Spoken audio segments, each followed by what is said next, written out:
اعوذ باللہ من الشیطان اللعین الرجیم بسم اللہ الرحمن الرحیم الحمد للہ رب العالمین بارئ الخلائق اجمعین باعث الانبیاء والمرسلین والصلاة والسلام علی حبیبہ وخیرته حافظ سره ومبلغ رسالاته ابي القاسم محمد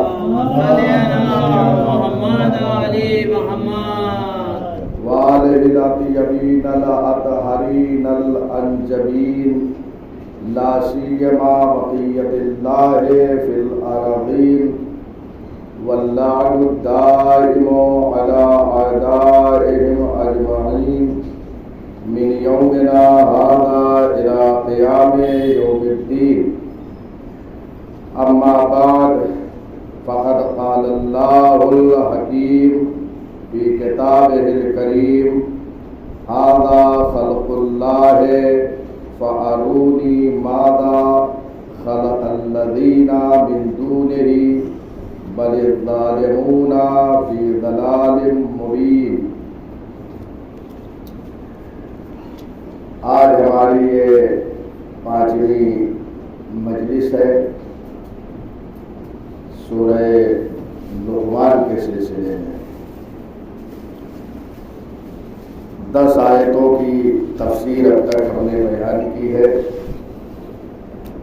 آج یہ 11ویں آیت ہے جس کی ہم تفسیر بیان کر رہے ہیں. اس آیت کریمہ میں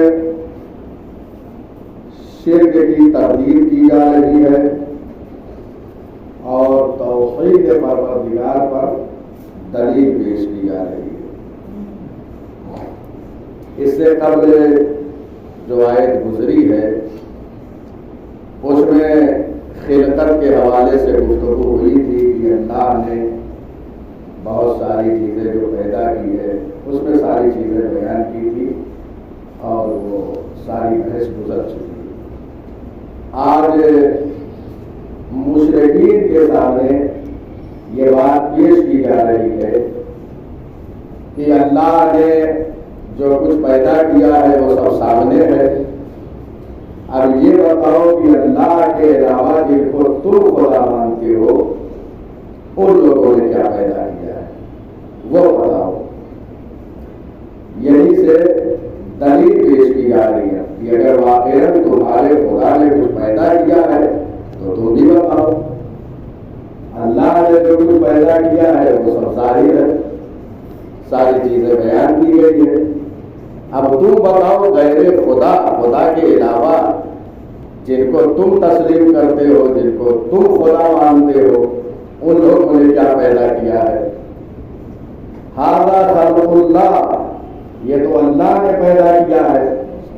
فارونی, اب پیغمبر اکرم یہ فرما رہے ہیں تم مجھے دکھاؤ ماذا خلق الذین من دونہ, ان لوگوں نے کیا پیدا کیا جو اللہ کے علاوہ تمہارے خدا ہے.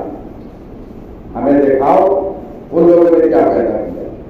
بل الظالمون فی ضلال مبین, بلکہ یہ جو تم مانتے ہو, جن کو تم تسلیم کرتے ہو, تم ظالم ہو, تم بتوں کو مانتے ہو اور تم کھلی ہوئی گمراہی میں ہو. فی ضلال مبین, یہ کھلی ہوئی گمراہی ہے. یہ دعویٰ پیش کیا جا رہا ہے مشرکین مکہ کے سامنے. میں نے آپ سے کیا تھا کہ سورہ لقمان سورہ مکی ہے. یہ ساری آیتیں جو پڑھی جا رہی ہیں یہ مشرکین مکہ کے سامنے پڑھی جا رہی ہے. اب ان سے کہا یہ جا رہا ہے کہ بتوں نے کیا خلق کیا ہے وہ تم بتاؤ ہمیں. وہ بتا ہی نہیں ہے. آخر میں وہ تسلیم ہو جاتے ہیں اور وہ بتا رہے ہیں کہ خالی تو ہم تمہارے بھی خدا کو مانتے ہیں اور فرما رہے ہیں. یعنی جب ان کے سامنے یہ پیش کیا گیا کہ تمہارے خداؤں نے کیا پیدا کیا تو اب کچھ ہے نہیں جو بتائے. اب یہاں ایک مقابلہ اور مقایسہ کیا جا رہا ہے کہ ہمارے خدا نے یہ سب کچھ پیدا کیا، تمہارے خداؤں نے کیا پیدا کیا ہے جو خود ہے؟ تو کہتے نہیں، ہم اللہ کی خالقیت کو تو مانتے ہیں، یہ سب اللہ نے پیدا کیا ہے، جو کچھ ہے یہ تمہارے اللہ نے پیدا کیا، اور ہم تمہارے اللہ کو خالق مانتے ہیں لیکن مدبر کائنات نہیں مانتے۔ غور کیجیے، اب یہی سے دلیل شروع ہو رہی ہے اللہ کی توحید پر۔ بہت اہم گفتگو ہے توحید پروردگار، اس لیے کہ سارا مسئلہ دین کا اسی پہ موقوف ہے، توحید پروردگار۔ تو کہتے ہیں کہ ہمارے خداؤں نے تو کچھ نہیں پیدا کیا، ہم تمہارے خدا کو خالق مانتے ہیں، یعنی خالقیت کے قائل ہے اللہ کی یہ مشرکین، لیکن مدبر کائنات نہیں مانتے، الہ نہیں مانتے ہیں، اللہ کی الوہیت کو تسلیم نہیں کر رہے۔ ان سے کہا گیا فَأَرُونِي، تو بھائی یہی چیز انہوں نے پیش نہیں کیا، تو اب یہ بات طے ہو گئی ہے کہ جو خالق ہوگا وہی مدبر کائنات ہوگا، اس لیے کہ اللہ خالق ہے۔ تو جب یہ خالق نہیں کیے ہیں تو کس بنیاد پر بتوں کو مدبر کائنات بتا رہے ہو؟ اور فرما رہے ہیں تو اللہ مدبر کائنات بھی ہے اور وہ رب بھی ہے، اسی کی ربوبیت ہے، وہی مدبر کائنات ہے اور وہی اللہ ہے، لہذا یہ مان لو۔ یہاں پر یہ دلیل پیش کی گئی ہے دو آیتوں کے ذریعے سے، جب پیدا نہیں کیا بتوں نے تو نہ تو وہ خالق ہے، اور تم تسلیم کر رہے ہو کہ خالق جو ہے وہ تمہارا خدا ہے، یہ ہم مانتے ہیں، لیکن یہ نہیں مانتے کہ مدبر کائنات ہے۔ عجیب بات ہے، جب مان لیا کہ وہ خالق ہے تو مدبر کائنات بھی ہے، مدبر کائنات ہے تو وہی رب ہے، وہی رب ہے، وہی پروردگار ہے، وہی اللہ ہے، اسی کی الوہیت ہے، اسی کی عبادت بھی ہے۔ اس لیے جب اس نے پیدا کیا تو اب یہ شکرانے کے طور پہ عبادت کس کی ہوگی؟ عبادت بھی اسی کی ہوگی جو خالق ہے۔ تو اب تسلیم کرو، یہ مشرکین مکہ کی عجیب منطق اور عجیب لاجک ہے، عجیب دلیل ہے کہ ہم مانیں گے اسے خالق لیکن عبادت اس کی کریں گے۔ یہ کہاں کا فلسفہ ہے؟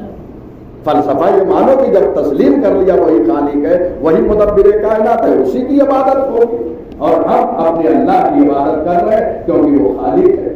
تم دلیل نہیں پیش کرتے، لہذا انہوں نے کیا کیا؟ خالقیت پروردگار کو تسلیم کیا لیکن اللہ کی عبادت نہیں کر رہے ہیں، اللہ کو مدبر کائنات نہیں مان رہے ہیں۔ اب قرآن یہ کہہ رہا ہے آخر میں بل الظالمون، یہ لوگ ظالم ہیں، اس کی خالقیت کو مان رہے ہیں لیکن اس کو مدبر کائنات نہیں مان رہے ہیں، اس کی عبادت نہیں کر رہے ہیں، بتوں کی عبادت کر رہے ہیں، بتوں کو مدبر کائنات مان رہے ہیں، بتوں کو رب مان رہے ہیں۔ سب کچھ صرف خالقیت کو ادھر پیش کر دیا، جس نے سب کچھ پیدا کیا اس کی خالقیت کو مان لیا، اس کے بعد سب کچھ چھوڑ کر ادھر آ گئے۔ قرآن کہہ رہا بل الظالمون، یہ ظالم ہیں سب کے سب، یہ مشرکین یہ ظالم ہیں۔ کیوں؟ ظلم یہی صرف نہیں ہے کسی کے اوپر جو جا کے آپ ظلم کریں یا اس کو مارے پیٹے یا کچھ بھی کریں، صرف ظلم اسی کو نہیں ہے۔ ظلم کا ایک معنی یہ ہے کسی شے کو اس کے مقام سے ہٹا کر دوسری جگہ رکھ دینا، اسے ظلم کہتے ہیں۔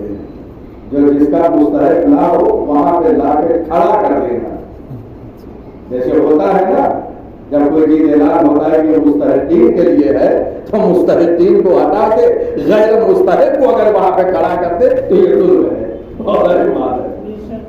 اگر کسی کو کسی منزل سے ہٹا دے، ایک مثال دوں، یہ ٹوپی سر پہ ہوتی ہے، یہ سر کا تاج ہے ٹوپی، اگر اس کو غیر جگہ پہ آپ پہنچا دیں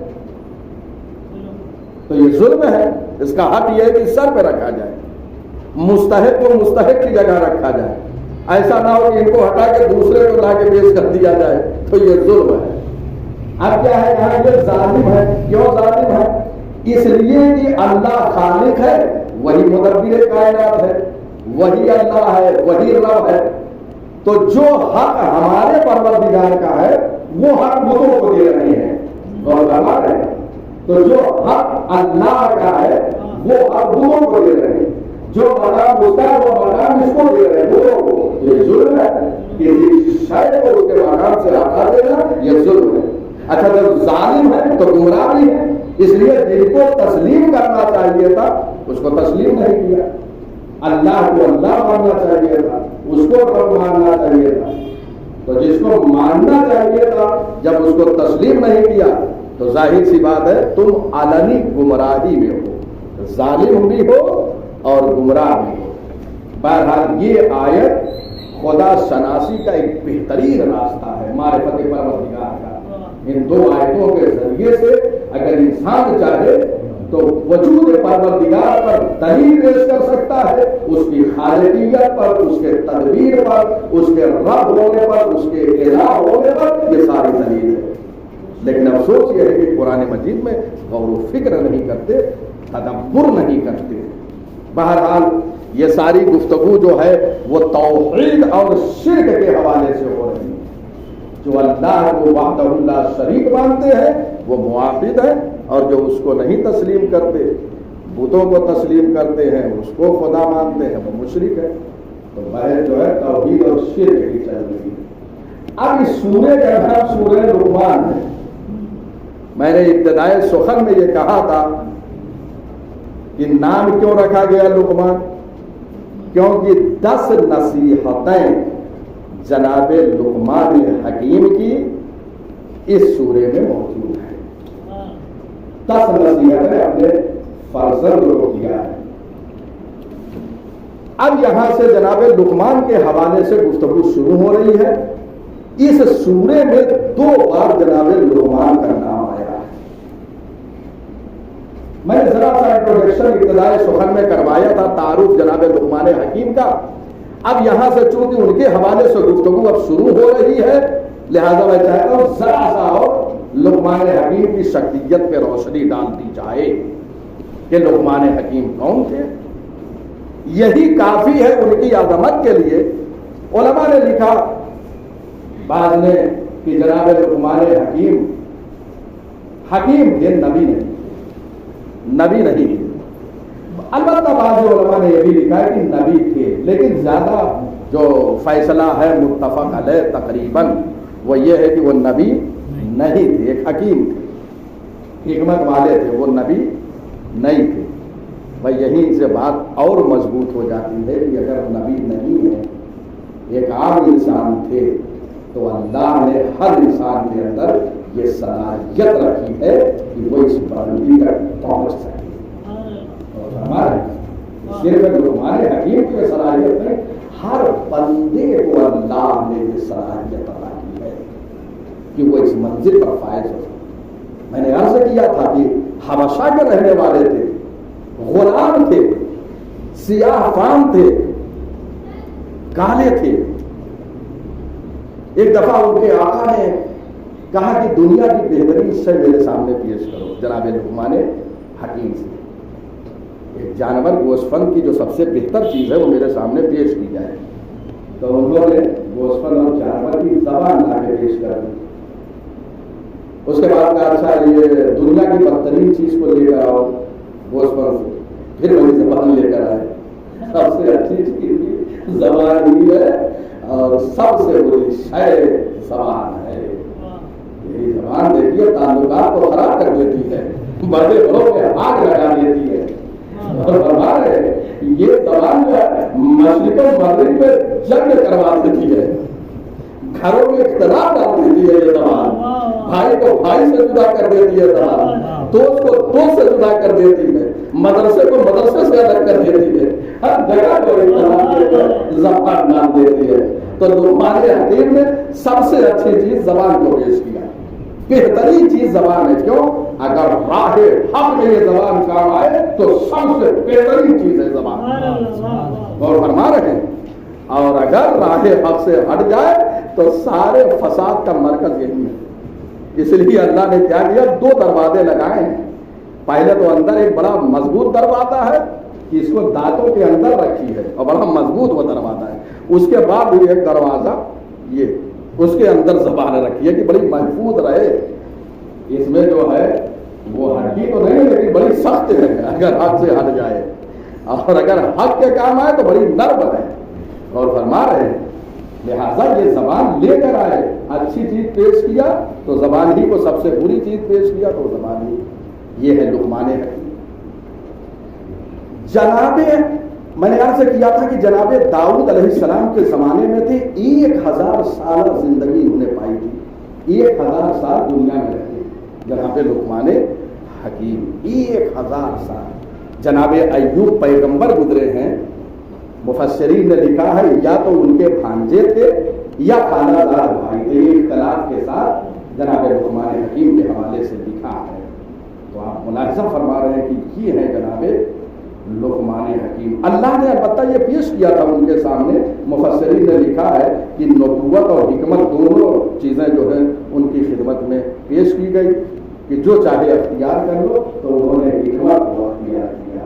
جناب لقمان حکیم آج حکیم کے نام سے جانے جاتے ہیں۔ یہ کیا کم ہے کہ ایک انسان جو غلام ہے، حبش کے ہیں، دیکھو اللہ چہرے کو نہیں دیکھتا ہے، ہم بہت اچھا لباس، بہت اچھا چہرہ بنا کے آئے تو پروردگار اس پر امتیاز نہیں دیتا ہے، وہ قلب کو دیکھتا ہے۔ جناب لقمان حکیم کالے سیاہ رنگ کے تھے، حبشہ کے رہنے والے، اور ساتھ ساتھ غلام۔ جانتے ہیں غلاموں کے ساتھ کیا حرکتیں کی جاتی ہیں؟ یا تاریخ عرب کو پڑھیے، وہاں ساری چیزیں، لیکن اگر اس میں جناب لقمان حکیم بن کر ابھرے تو یقیناً ان کا کمال ہے کہ 2 مرتبہ قرآن مجید میں ہو کر نام آیا ہے۔ غور کیجیے، عبادت کر رہا ہوں 2 مرتبہ، اور پورے سورے کا نام لقمان ہے، غور فرما رہے ہیں۔ اور اس کے بعد پروردگار قرآن میں ان کی نصیحت کو نقل کر رہا ہے۔ غور کیجیے، یہ سب اہمیت جناب لقمان کی 2 مرتبہ قرآن میں نام آیا، ایک فضیلت۔ دوسری فضیلت، پورے سورے کا نام سورہ لقمان۔ 10 نصیحتیں اپنے فرزند کو جو فرمائی ہے، کس نے نقل کیا ہے؟ پروردگار نے۔ قرآن حکیم جیسی کتاب میں ان کی نصیحتوں کو نقل کیا ہے، اور قرآن مجید میں جو نصیحتیں ہیں ان کے علاوہ بہت ساری نصیحتیں جناب لقمان حکیم کی اور ہیں۔ آپ ملاحظہ فرمائیں، ائمہ ہدی علیہ السلام نے جناب لقمان حکیم کے کلمات کو اپنے حدیث مبارک میں نقل کیا ہے، اور فرمائیے یہ ان کی عزت و شرف و بلندی کے لیے بہت کافی ہے کہ ائمہ ہدی نے ان کی نصیحتوں کو، اگر کبھی وقت ملے گا تو انشاءاللہ جناب لقمان کی نصیحتوں پر گفتگو ہوگی۔ فی الحال یہاں پہ جو نصیحتیں آئی ہیں ان پر گفتگو ہوگی، اور ائمہ ہدی علیہ السلام نے احادیث مبارکہ میں جو ان کی نصیحتوں کو نقل کیا ہے وہاں ملاحظہ فرمائیں۔ اللہ اکبر، یہ شخصیت جناب لقمان حکیم کی، ہم نہیں بن سکتے، ہم نہیں پہنچ سکتے وہاں۔ اللہ ہم پر لطف و کرم نہیں کر رہا، یقیناً کر رہا ہے، لیکن یاد رکھیے کہ اس منزل تک پہنچنے کے لیے ہمیں بھی کوشش کرنا پڑے گی، اپنے کو سنوارنا ہوگا، اپنے کو بنانا ہوگا۔ ہم تو چھوٹی چھوٹی باتوں کے لیے جہاں دیکھتے ہیں کہ ہماری ایک ہلکی سی منفعت مار کھا رہی ہے، ہم وہاں پہ دور بول جاتے ہیں، یعنی چھوٹی چھوٹی، تو کیا واقعی ایسے موقع پر پہنچ سکتا ہے؟ جناب لقمان حکیم قرآن دیکھیے کیا کہہ رہا ہے یہاں سے، وَلَقَدْ آتَيْنَا لُقْمَانَ الْحِكْمَةَ أَنِ اشْكُرْ لِلَّهِ وَمَنْ يَشْكُرْ فَإِنَّمَا يَشْكُرُ لِنَفْسِهِ۔ ہم نے جناب لقمان کو حکمت عطا کی، جناب لقمان کو ہم نے عطا کیا۔ کون کہہ رہا ہے؟ اللہ کہہ رہا ہے ہم نے لقمان کو حکمت عطا کی ہے۔ اب حکمت کیا ہے؟ انشکر للہ، اب لقمان سے کہا جا رہا ہے یہ ان جو ہے اسے کہتے ہیں ان مفسرہ، یعنی اب تفسیر ہو رہی ہے اس کی کہ ہم نے لقمان کو حکمت عطا کیا۔ اب جناب لقمان کا کیا کام ہے کہ وہ جب حکمت ملی تو اللہ کا شکر ادا کریں، وَمَن یشکر، اور جو اللہ کا شکر ادا کرتا ہے وہ فَإِنَّمَا یشکر لِنَفْسِهِ، وہ اپنے لیے شکر ادا کر رہا ہے، اللہ کا نہیں ہے۔ اور فرما رہے ہیں یعنی فائدہ جو ہے اس کو پہنچ رہا ہے۔ اگر اللہ نے ایک نعمت دی، ہم نے اس کا شکریہ ادا کیا تو یہ ہمارے لیے یا اس کے لیے؟ اگر پوری کائنات اس کا شکریہ نہ کرے تو کیا اس کا کچھ بگڑ جائے گا؟ پوری کائنات مخالف ہو جائے، اعلان کر دے کہ ہم اس کے خلاف احتجاج کر رہے ہیں، اس کا کچھ بگڑنے والا نہیں۔ اس لیے دیکھیے لنفس ہی، یہ لام جو ہے گرامر میں منفعت کا معنی دیتا ہے۔ لنفس ہی یعنی جو شکر کر رہا ہے وہ اپنے لیے کر رہا ہے، ومن کفر، اور جو کفر کر رہا ہے ناشکری کر رہا ہے وہ بھی اپنے لیے کر رہا ہے، نقصان اس کا ہے۔ فإن اللہ غنی حمید، اللہ تمہارا محتاج نہیں ہے تمہارے شکریہ کا، وہ غنی ہے۔ اب یہ جانتے ہیں بعض حدیثوں میں آیا ہے تخلقوا باخلاق اللہ، اپنے کو اخلاق پروردگار سے آراستہ کرو۔ اس کا کیا مطلب ہے؟ اگر کسی کو تم عطا کر دو تو اس سے شکریہ کو طلب نہ کرو، اتنے کمال تک اپنے کو پہنچاؤ کہ اگر وہ شکریہ نہ بھی تمہارا کرے تو تم اس کے شکریہ سے بے نیاز رہو، ہم نے اللہ کے لیے دیا۔ اور فرمایا کہ شکریہ اپنی بات کچھ چیز عطا کر دیتے ہیں تو شکریہ کے طالب رہتے ہیں۔ یہ اپنے کو جو ہے یہاں سے سیکھو۔ اور اہل بیت علیہ السلام نے سورہ طیر میں آپ ملاحظہ فرمائیے، انما نطعمکم لوجہ اللہ لا نرید منکم جزاء ولا شکورا، ہم تمہیں اللہ کے لیے کھانا کھلاتے ہیں، ہم تم سے کوئی نہ جزا چاہتے نہ شکریہ چاہتے ہیں، بس کھلا دیا ہو گیا۔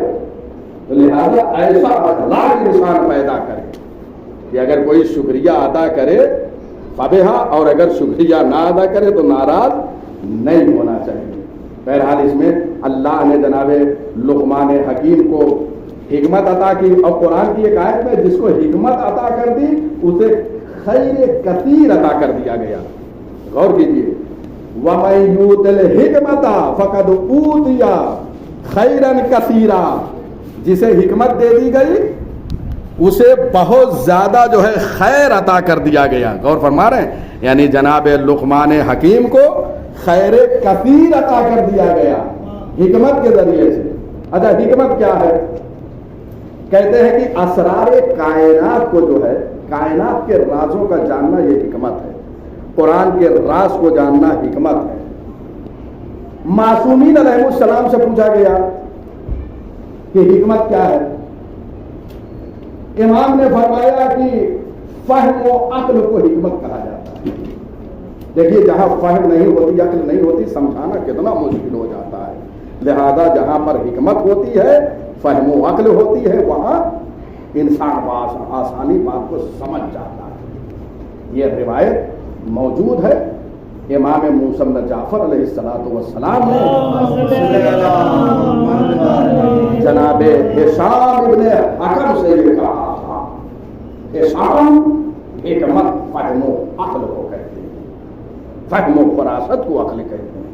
ایک اور حدیث مبارک میں امام علیہ السلام سے روایت ہے، مفسرین نے لکھا ہے اوتیا معرفت امام زمانے۔ حکمت کا معنی یہ ہے کہ جو اپنے زمانے کے رہبر اور رہنما کو پہچانے وہ حکیم ہے۔ یعنی اس زمانے میں جو نبی تھے، جو پیغمبر تھے، جو رہنما تھے، جو پیشوا تھے، جو قائد تھے، ان کو یہ پہچانتے تھے، بس یہ حکیم ہے۔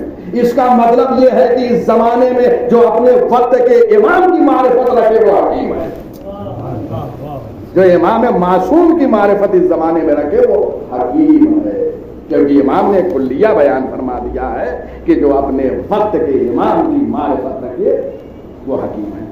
ایک اور اشارہ کر دے رہا ہوں، ذمہ داری آپ کو دے رہا ہوں، اس لیے کہ یہ درس ہو رہا ہے تفسیر کا، تو صرف جو ہے وہ خطیب کی ایک ذمہ داری نہیں ہے، بلکہ اس میں سب کو مل کر کام کرنا ہوتا ہے۔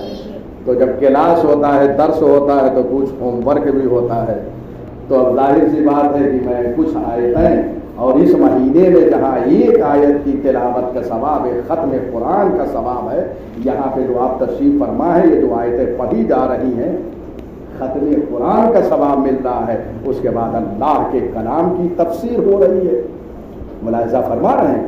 لہذا سورہ مبارک بنی اسرائیل، آپ وہاں پر آیت نمبر 22 سے لے کر 38 تک، 22 سے لے کر 38 تک، یہ پوری آیتیں جا کے مسلسل آپ ملاحظہ فرمائیں۔ وہاں پر جو آیتیں پیش کی گئی ہیں اس میں کچھ اوامر ہیں، کچھ نواہی ہیں، کچھ چیزوں سے اللہ نے منع کیا ہے اور کچھ چیزیں ایسی ہے جن کا حکم دیا ہے وہ سب اس پر عمل کریں. کہتے ہیں یہ ساری چیزیں اللہ نے جو آیت نمبر 22 سے بہت اہم ہے. اگر کہیں ایک کلاس لینا ہو, کہیں ایک درس دینا ہو, کہیں سخنرانی کرنا ہے, مجلس پڑھنا ہے, تو مسلسل یہ 22 سے لے کر 38 تک آیتیں بہت اہم ہیں. یہ سب حکمت اس میں پوشیدہ ہے. یہ جتنے اوامر و نواہی ہیں سب میں حکمت ہے. اللہ نے آخر میں جہاں 38 نمبر آیت تمام ہوتی ہے اس کے بعد یہ فقرہ کہا ہے ذالک مما اوحی الیک من ربک من الحکمہ. یہ ساری چیزیں جو 22 سے لے کر 38 تک بیان کی گئی ہے تمہارے لیے, یہ تمہارے رب کی جانب سے حکمت ہے تمہارے لیے. اور ہمارے وہاں ساری حکمتوں کو آپ دیکھیے, میں نے 2-4 معنی حکمت کا بیان یہاں کیا ہے. اچھا, اب حکمت کیا خاموشی دیا جاتی ہے؟ یعنی لقمان حکیم کو یوں ہی دے دیا؟ کیا حبس میں کوئی اور نہیں تھا؟ بہت سارے حبشی تھے, بہت سارے غلام تھے, لیکن انسان بھی اپنے کو تعمیر کرے, آمادہ کرے اس حکمت کو اخذ کرنے کے لیے. اس کے لیے کیا کرنا ہے؟ سب سے اہم منزل ہے ہر کام میں اخلاص ہو. اخلاص ہو آپ حکیم بن جائیں گے, یہ دعویٰ ہے. اس لیے کہ حدیث مبارک میں یہ جملہ موجود ہے من اخلص للہ 40 صباحا ظہرت ینابیع الحکمہ من قلبہ علی لسانہ. کہتے ہیں جو 40 صبح تک اللہ کے لیے کام کرتا ہے, 40 صبح تک, 40 دن تک. یہ چلہ جو کہتے ہیں نا, یہ کیوں ہوتا ہے 40 دن تک؟ کیونکہ 40 دن میں انسان کا عمل خالص ہو جاتا ہے. یہ حدیث میں ہے 40 دن تک جو اخلاص کے ساتھ عمل کرتا ہے تو پروردگار قلب سے حکمت کی باتیں زبان پہ جاری کر دیتا ہے. تو اخلاص جس کے ذریعے سے انسان حکمت تک پہنچتا ہے. تواضع, انکساری, امانت داری, زبان پہ کنٹرول, شہوات کا مقابلہ, یہ ساری چیزیں جب ہوگی تو اب نفس سے آمادہ ہوگا کہ پروردگار اپنی حکمت کو تمہارے قلب میں لکھا ہے. یہ ادھر سے آمادگی جب ہوئی, عجیب شخصیت تھی جناب.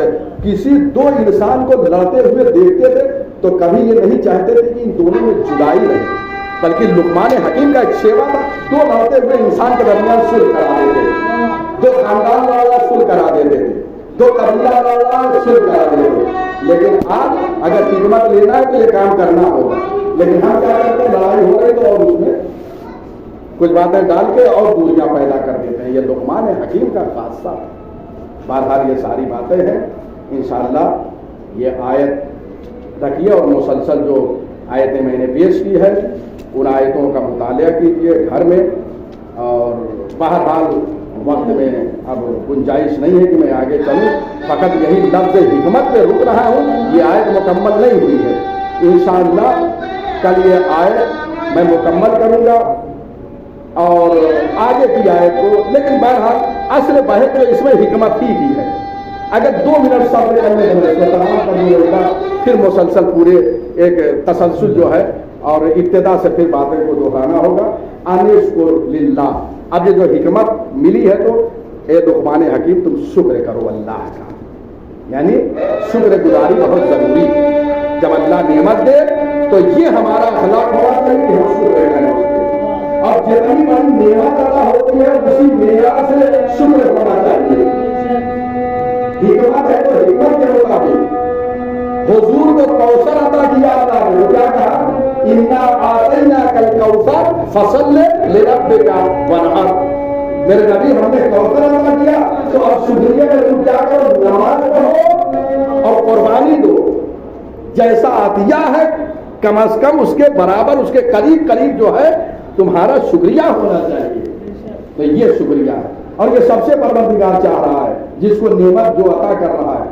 فإنما يشكر لنفسه, جو شکر کر رہا ہے وہ اپنے لیے کر رہا ہے اور جو کفر کر رہا ہے وہ خود اس کا نقصان ہے. غور فرمائیں. اب یہاں پر میں ایک بات عرض کر دوں اور تمام کروں. دیکھیے یہاں فإنما يشكر, جو شکر کر رہا ہے وہ اپنے نفع کے لیے کر رہا ہے, لنفسه ہی, اپنے فائدے کے لیے. اب وہ فائدہ کیا ہے یہ سماعت فرما لیں. فائدہ یہ ہے کہ یہاں پہ یشکر فعل مضارع ہے. فعل مضارع کا کام میں نے عرض کیا ہے تو استمرار اور تسلسل پہ دلالت کرتا ہے، یعنی اگر شکر کرو گے تو پروردگار مسلسل نعمتیں دے گا۔ دیکھیے کلمہ قرآن کیسا استعمال کر رہا ہے، اسی کو سمجھنا ہے، اسی تفسیر کو۔ یشکرو کیوں خدا نے کہا کہ تمہیں نعمتیں مسلسل کر دیں گے، اور پھر قرآن نے کیا کہا، لئن شکرتم لازیدنکم، اگر شکریہ ادا کرو گے تو ہم اضافہ کر دیں گے۔ تو پہلا کیا، اگر شکریہ کرو گے تو نعمتیں مسلسل کر دیں گے، دوسرا فائدہ اضافہ کر دیں گے، تیسرا فائدہ آخرت میں ثواب کو زیادہ کر دیں گے۔ ایک شکریہ پر جبکہ اس نے نعمت دے دی ہے، اس کے مقابل میں شکریہ ہو رہا ہے، پھر بھی وہ ایسی نعمتیں ادا کر رہا ہے۔ پلیز اس کو سمجھیے، یہ بہت اہم ہے، امپورٹنٹ ہے، اس کو سمجھیے اور جا کے وہ ساری آیتوں کو پڑھیے، مطالعہ کیجیے اور ان آیتوں کو، اس کے بعد دیکھیے قرآن فہمی اگر آ گئی تو یقین جانیے زندگی سمجھ جائے گی۔ یہاں فعل مضارع، اس کے بعد ومن کا کفر، اور جس نے کفر کیا۔ کفر کا مطلب یہاں پہ وہ کافر ہونا نہیں ہے، یہاں کفر کا مطلب ہے ناشکری، جس نے ناشکری کیا، کیونکہ کفر کا معنی یہ ہوتا ہے کسی چیز کو چھپا دینا۔ کافر کو کافر اس لیے کہتے ہیں جو اللہ نے فطرت توحید پہ پیدا کیا ہے نا، اس فطرت کو چھپا دیتے ہیں۔ بہت آسانی سے مانا، اس فطرت کو کیا کرتے ہیں، چھپا دیتے ہیں۔ یہاں پہ کیا ہے، جو اللہ نے نعمت دیا ہے اس کو چھپا دیتے ہیں، اس کو چھپا دیتے ہیں، شکریہ نہیں کرتے، اس لیے کیا ہے یہاں پہ۔ اب آپ بہت اہم نقطہ دے رہا ہوں، خدا کی قسم لے جائیے تفسیروں میں جب جا کے کئی تفسیر آپ دیکھیں گے، ہو سکتا ہے بعض چیزیں آپ کو نہ ملے اور نہ اس طریقے سے آپ اخذ کر سکیں۔ یشکرو، جب شکر کا مسئلہ آیا تو خدا نے کیا فعل مضارع استعمال کیا، اور جب ناشکری کا مسئلہ آیا تو کفرا کہا ہے، یا کرو نہیں کہا ہے، مضارع نہیں ہے، ماضی ہے۔ وہاں پہ شکریہ کرو گے مسلسل نعمت دے گی، ناشکری کرو گے تو ماضی ہے، یعنی اگر ایک دفعہ بھی ناشکری کر گئے تو اللہ کا عذاب دامنگیر ہو جائے گا۔ وَلَئِن كَفَرْتُمْ إِنَّ عَذَابِي لَشَدِيدٌ، اگر تم نے ناشکری کیا تو ہمارا عذاب بھی بہت سخت ہے۔ لہذا ایک دفعہ اس لیے فعل ماضی استعمال کیا ہے، یہ نہیں یا کرو اگر مسلسل ناشکری کرو گے تو نہیں، کفارا، اگر ایک دفعہ بھی ناشکری کر گئے تو یہ مشکل تمہارے دامن گیر ہو جائے گی۔ اور یاد رکھو فإن اللہ غنی، اللہ غنی ہے، اگر سب مل کر اس کا شکریہ ادا کریں اس کو کوئی فائدہ نہیں پہنچے، اور سب مخالف ہو جائے وہ تم سے بے نیاز ہے، کوئی اس کو فائدہ پہنچنے والا نہیں۔ اللہ بے نیاز ہے اور حمید ہے، تم حمد کرو یا نہ کرو، ملائکہ اس کی حمد کر رہے ہیں، کائنات کے ذرے ذرے جو ہے اس کی حمد و ثنا کر رہے ہیں، وہ غنی ہے اور حمید ہے۔ لہذا یہ شکریہ ہماری طرف پلٹ رہا ہے، اور اگر ہم ناشکری کر رہے ہیں تو نقصان بھی ہمارے دامن گیر ہو رہا ہے۔ بہرحال یہ سورہ مبارکہ لقمان کی تفسیر ملاحظہ فرمائیں اور اس کو گھروں میں نافذ کریے، گھر کا ماحول دیکھیے جنت نظیر ہو جائے گا، کیونکہ اس میں ایک باپ مسلسل اپنے بیٹے کو، یہاں سے نصیحت جناب لقمان حکیم شروع ہوگی کہ وہ اپنے بچے کو نصیحت کر رہے ہیں، تو ہر باپ کی یہ ذمہ داری بنتی ہے کہ وہ اپنے بیٹے کو نصیحت کرے، اور جو کائنات کے لیے آیا ہے نصیحت کے لیے، آپ کی تو ذمہ داری ہوتی ہے، لیکن ائمہ خدا پوری کائنات کو نصیحت کرنے کے لیے آئے تھے، وہ اللہ کی طرف دعوت دینے کے لیے آئے تھے، وہ تمہیں اچھائی کی طرف بلانے کے لیے آئے تھے۔ تاریخ میں کوئی دکھا دے کہ لوگوں کو اللہ کی طرف دعوت نہ دی، ان کا کام ہی یہ تھا، وہ دعوت حسنہ، بہترین دعوت ائمہ خدا علیہ السلام کر رہے تھے، اللہ کے توحید کی طرف، اللہ کے راستے کی طرف بلا رہے تھے۔ لیکن کائنات میں سب سے زیادہ مظلوم یہی ہستی آ رہی ہے، کیا امت کو یہی جزا دینا چاہیے تھا؟ آپ دیکھو پنجتن پاک میں جتنے مظلوم حسین ابن علی ہیں، آپ کو تاریخ میں اتنا مظلوم کوئی نہیں ملے گا۔ ارباب ازرار جب حسن مجتبیٰ کو زہر کیا گیا ہے نا، تو آپ سب جانتے ہیں کہ امام کو جو زہر دیا گیا اسے زہر حلاحل کہتے ہیں، اس سے جگر کے ٹکڑے ہو گئے تھے حسن مجتبیٰ، لگن میں جگر کے ٹکڑے